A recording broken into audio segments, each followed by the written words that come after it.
Hi అండి, అందరికీ నమస్కారం. ఇప్పుడైతే నేను ఎగ్‌తో పికిల్ చేయబోతున్నానండి. అది ఎలా చేయాలో చూద్దామండి. నేనైతే ఒక 3 ఎగ్స్ అయితే తీసుకున్నానండి. వీటిలో ఏమేం కావాలో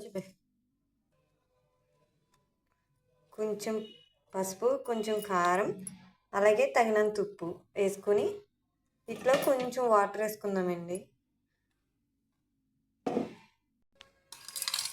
ఇది ఇలా అయితే కలుపుకుందామండి. ఇలా అయితే 3 ఎగ్స్ని ఇలా ఇందులో వేసేసుకొని ఇలా అయితే మొత్తం అంతా ఇలా మిక్స్ చేసుకోవాలండి. ఇలా బాగా మిక్స్ అయ్యాక ఇలా ఒక గిన్నె తీసుకుని ఇందులో వాటర్ వేసి అవి అయితే ఆవిరి పెట్టాలండి. ఇలా బాక్స్ మూత పెట్టేసి ఇలా అయితే పెట్టేసుకుందామండి.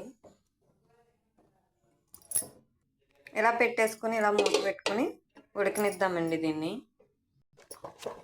ఇది ఇప్పుడు ఉడికిందో లేదో చూద్దామండి. మూత తీసుకుని ఇలా ఉడికిందో లేదో చూద్దాం. అంటుకోవట్లేదండి, అంటే ఉడికిపోయింది మొత్తం. కొంచెం చల్లారనిచ్చాక దీన్ని తిరగబెడదామండి. ఇలా ముక్కల్లా అయితే కోసేసుకుందామండి.